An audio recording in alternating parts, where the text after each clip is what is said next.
हम में से कितने ऐसे स्टूडेंट्स हैं जो पेपर के लिए पढ़ के तो सब जाते हैं, लेकिन एग्ज़ाम के प्रेशर की वजह से अच्छा परफॉर्म नहीं कर पाते। हम सब किसी ना किसी ऐसे बच्चे को ज़रूर जानते हैं जो बहुत कम पढ़ता है, लेकिन उसके पेपर में मार्क्स बहुत अच्छे आते हैं। तो सिर्फ ये मैटर नहीं करता कि आपको कितना आता है, बल्कि ये भी उतना ही इम्पोर्टेंट है कि आप पेपर को हैंडल किस तरह कर रहे हो। तो आज मैं आपको ऐसी 12 गलतियों के बारे में बताऊंगी जो 95% बच्चे करते हैं। ये वीडियो देखने के बाद आपके एग्ज़ाम्स बहुत बेहतरीन होने वाले हैं, और अगर आप इन सब मिस्टेक्स को अवॉइड करो तो आप अपने मार्क्स 10 to 15% आराम से इंक्रीज़ कर लोगे। सबसे पहली मिस्टेक है ओवर ट्रस्टिंग अदर्स, और ये तो ऐसी इतनी कॉमन है कि ये तो हर बंदे ने की हुई है। मान लो कि हम किसी सवाल में फंस गए हैं और बहुत सोचने के बाद भी हम कंफ्यूज हैं कि इसका जवाब ये है या ये है।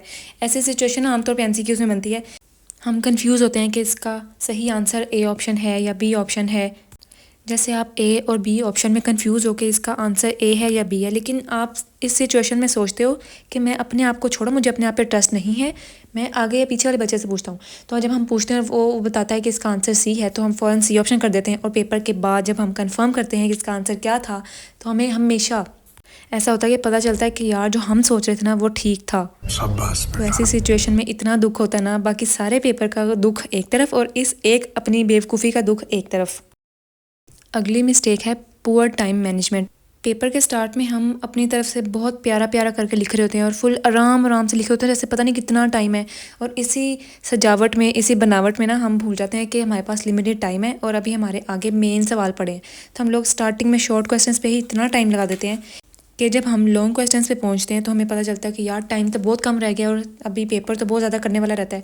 तो हम क्या करते हैं, अपनी फुल स्पीड से लिखना शुरू कर देते हैं, और इतनी गंदी राइटिंग होती है उसमें, और फिर साफ पता चल रहा होता है कि पहले इसने बहुत नीट और आराम आराम से किया और बाद में इसने सही टाइम मैनेज नहीं किया, बाद में इतनी गंदी राइटिंग कर देते हैं, फिर वो एग्जामिनर को भी समझ नहीं आता। तो इसलिए आप लोगों ने स्टार्ट से ही अपनी एक स्पीड रखनी है और साथ राइटिंग में भी फोकस करना है, ताकि आपके स्टार्ट से लेके एंड तक एक जैसी राइटिंग हो और आपको एंड पे टाइम की दिक्कत भी ना हो, ठीक है। और पेपर के दौरान आपने इधर उधर दूसरे बच्चों के पेपर्स पे नहीं देखना, टाइम मैनेज करना है और सिर्फ अपने पेपर पे फोकस करना है और किसी को चीटिंग नहीं करवानी। अब अगली मिस्टेक है सवाल खाली छोड़ना। ये सबसे बड़ी बेवकूफ़ी होती है। अगर आपको एक सवाल नहीं आ रहा तो आपने उसको खाली नहीं छोड़ना। ये नहीं करना कि यार मुझे आता ही नहीं है तो मैं लिखूंगा ही नहीं, ठीक है, ऐसे नहीं करना।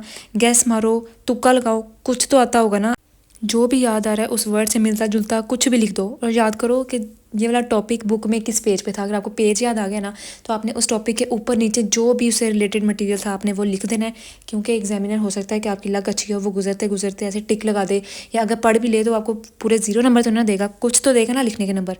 अगर 5 नंबर का सवाल है और आपने कुछ लिख दिया है तो आपको 2 या 3 तो मिल जाएंगे ना। 0 से बेहतर है ना 2 या 3। तो आपने खाली नहीं छोड़ना, आपने अपनी कॉमन सेंस यूज़ करके सोच के उसको लिखना है, ठीक है। जैसे ख़ास तौर पे बोर्ड के एग्जाम में ना आपको जो शॉर्ट क्वेश्चंस होते हैं उसमें 3 पोर्शन होते हैं, आपने तीनों में से 6 सवाल करने होते हैं, ठीक है। अगर आपने एक पोर्शन समझो कर लिया है, दूसरे पोर्शन में आए हो और आपको 6 में से मतलब आपके 6 सवाल पूरे नहीं हो रहे, आपके 5 आते हैं, तो आपने ऐसा करना है कि आपने ऊपर या नीचे वाले पोर्शन में से शॉर्ट क्वेश्चन उठा के उस पोर्शन में कर देना है, ठीक है। इस तरह एग्जामिनर को नहीं पता चलेगा वो कौन सा बैठ के सवाल देख रहा होगा कि कौन सा कहाँ पे था, कौन सा कहाँ पे था। उसने बस आपके नंबर पूरे करने हैं, ठीक है। तो वैसे भी वो अपने पैसे बनाने आए, उसने आपके पेपर पे इतना फोकस नहीं करना, उसने सिर्फ ये देखना है पेपर नीट है, कहीं पे गलतियाँ तो नहीं है। गलतियाँ मतलब कि कहीं पे उसने ज़्यादा काटा तो नहीं हुआ।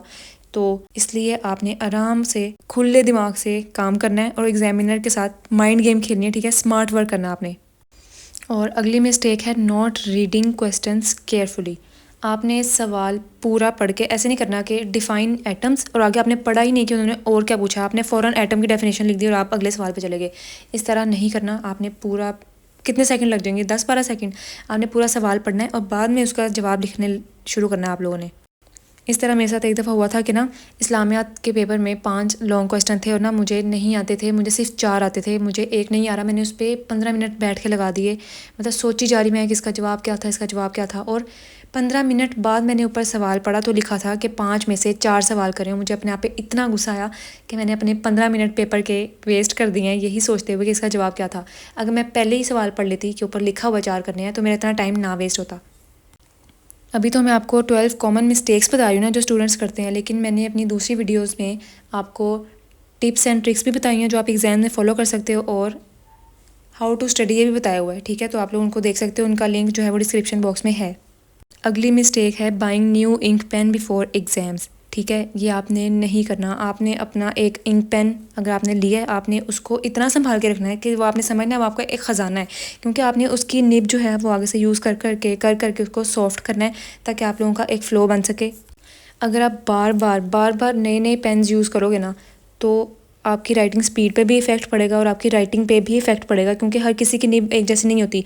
कुछ पेन्स की निब जो होती है वो इतनी बारीक होती है, ऐसा लगता है जैसे सुई से लिख रहे हैं हम लोग, तो वो ज़रा फ़्लो नहीं बनता।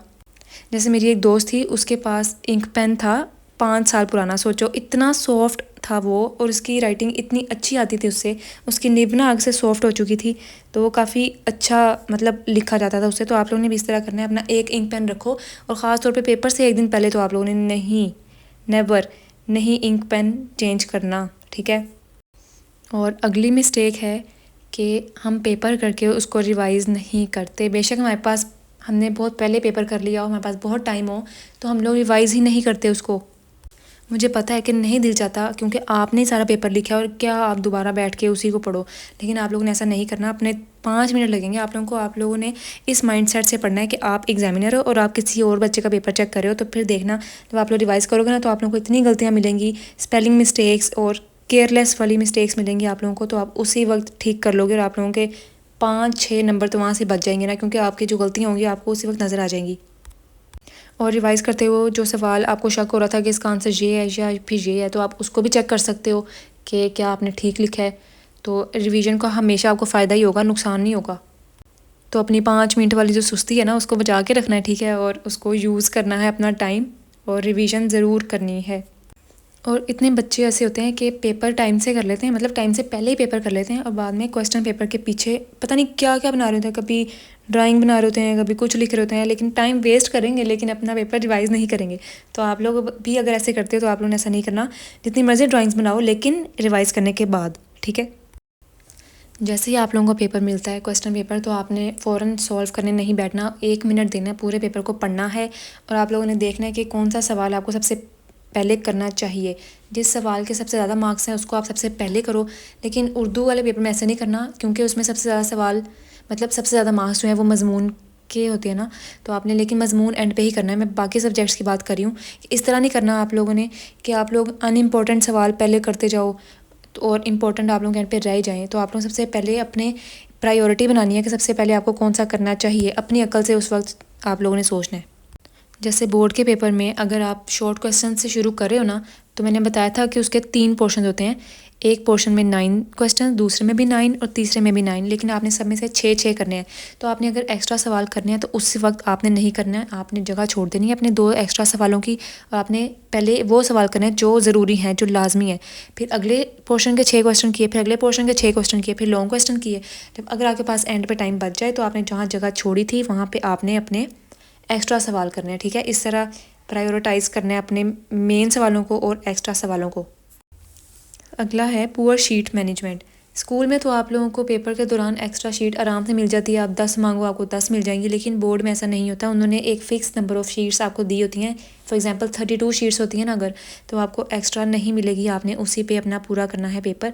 आपने ऐसा नहीं करना कि स्टार्ट में तो आप बहुत खुला खुला ऐसे लिखो जैसे पेपर में अगला सो भी जाए, मतलब इतनी जगह नहीं छोड़नी। आपने एक सवाल लिखा, उसके नीचे से ही आपने अगला सवाल शुरू करना है। 3-3 4-4 लाइनें नहीं छोड़नी, इससे आपका ही नुकसान होगा और एंड पे आपका पेपर काफ़ी ज़्यादा रह जाएगा, जो कि फिर कहाँ लिखोगे, कहाँ फंसा फंसा के लिखोगे बाद में।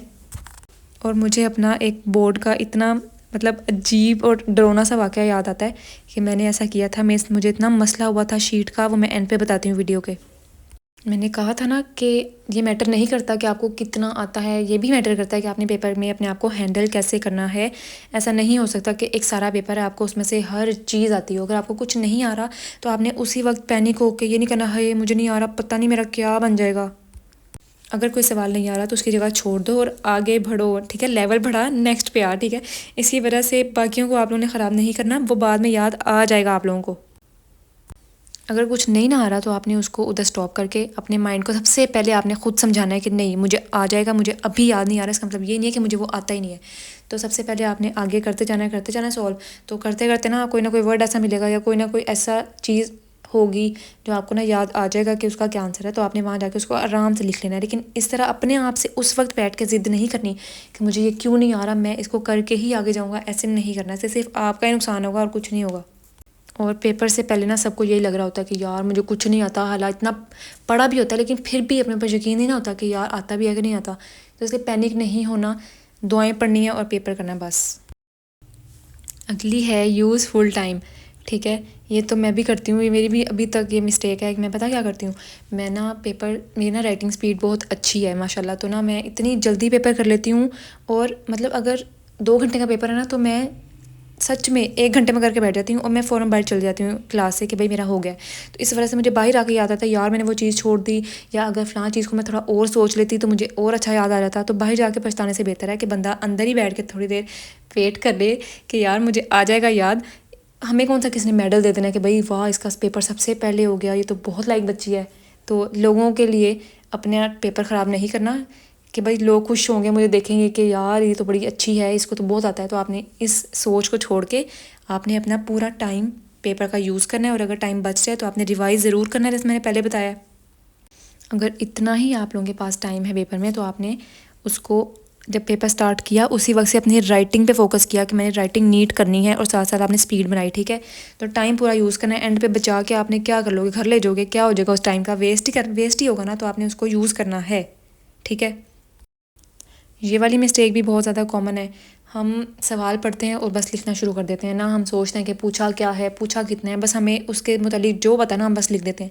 जैसे फॉर एग्जांपल अगर उन्होंने शॉर्ट क्वेश्चन में पूछा है कि define atom and give examples, ठीक है, तो आपने उसकी डेफिनेशन लिख के एग्जांपल दे दी, आपने उसकी टाइप्स नहीं बताने लग जाना, आपने उसको एक्सप्लेन नहीं करने लग जाना, आपने मतलब उसके मुताबिक इररेलेवेंट चीज़ें आपने नहीं लिखनी, इससे आपका बाकी सवालों का हक मारा जाएगा। ठीक है, तो आपने प्रॉपर जो पूछा है सिर्फ उतना बताना है। ठीक है, जितना पूछा जाए सिर्फ उतना बताना है, अपनी तरफ से शोखियाँ नहीं मारनी।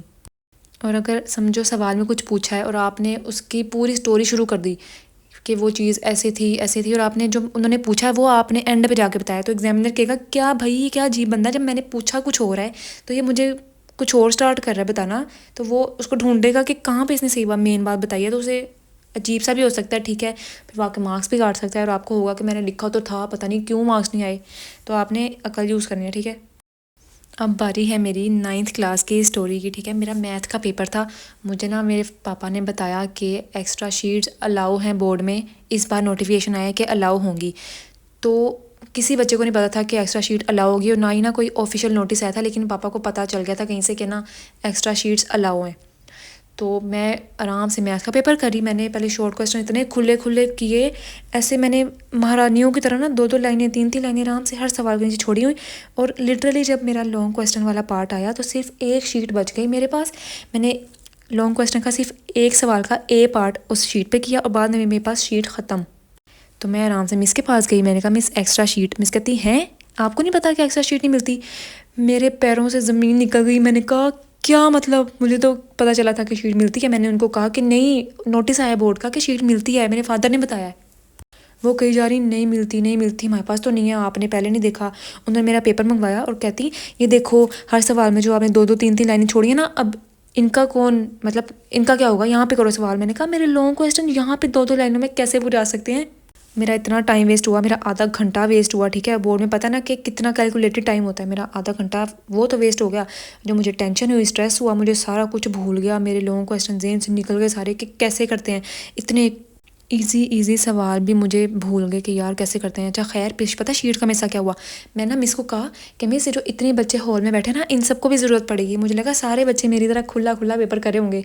तो मिस ने ना बच्चों से पूछा किस किस को शीट चाहिए, और 200 बच्चे थे, किसी ने हाथ नहीं खड़ा किया। मैं तो और डर गई, मैंने कहा सिर्फ मैं ही हूँ जिसको शीट चाहिए, तो ऐसा मुझे कभी भी नहीं देंगे। तो उन इन्विजिलेटर ने मुझे कहा जाओ जाके बैठो और जो मर्ज़ी करो। अब मैं जाके बैठी, मैंने पूरा पेपर देखा कि मैं कहाँ कर सकती हूँ लॉन्ग क्वेश्चन। यार कोई जगह ही नहीं थी जहाँ मैं कर सकती थी, और मैंने कहा मेरे लॉन्ग क्वेश्चन सारे रहते हैं, मेरा आधा मतलब आधे मार्क्स रहते हैं मेरे पेपर के, मैं कैसे कहाँ पूरा करूँ। इतना मैं डरी, मैं रोने लगी। ठीक है, तो ना मुझे इतना गुस्सा आ रहा है इन्विजिलेटर्स पे जो वहाँ पे राउंड लगानी थे ना टीचर्स। मैंने उनको कहा क्यों नहीं दे रहे मुझे शीट आप लोग। तो ना वो कहती है आगे से आप तमीज़ से बोले, आप तो बदतमीज़ी करने लगी हैं। मैंने कहा मेरा टाइम वेस्ट हो रहा है। तो ना फिर जब उन्होंने देखा ना कि मैं रोने लगी हूँ तो उन्होंने मुझे ना आधे घंटे बाद बुलाया स्टेज पे ठीक है। हॉल में पेपर था ना, तो स्टेज में बुलाया और मिस ने कहती क्या हुआ है, अब हम ना कॉलेज के मैडम को बुलाते हैं। उन्होंने जहाँ पे सेंटर बना था ना, वहाँ की कॉलेज के मैडम को बुलाया। तो जब मैडम आई मुझे कहती आप इतनी बड़ी होकर रो रही हो। मैंने कहा मेरा बहन ये छोड़ के मैं रो रही हूँ, ये देख कि मेरा टाइम कितना वेस्ट हो रहा है, मुझे शीट नहीं दे रहे ये लोग। तो फिर उन्होंने पता नहीं कहाँ से जाके शीट निकाली, फिर उन्होंने मुझे दी। और फिर जब मैं जाके बैठी तो कसम से मुझे इतने कॉमन सवाल, इतने बच्चों वाले सवाल मुझे भूल गए कि कैसे करने हैं, क्योंकि ज़हन से मेरा सारा कुछ निकल गया था। ठीक है, तो मैं वहाँ जाके बैठी हूँ, ऊपर से मुझे टेंशन कि मेरा आधा घंटा वेस्ट हो गया। तो फिर जब टाइम ख़त्म हो गया ना पेपर का, लेकिन मेरे 2-3 सवाल रहते थे, तो ना फिर मैंने उनसे एक्स्ट्रा टाइम लिया जानबूझ के ज़िद में कि मेरा टाइम आप लोगों ने वेस्ट किया है, मैं और लूँगी।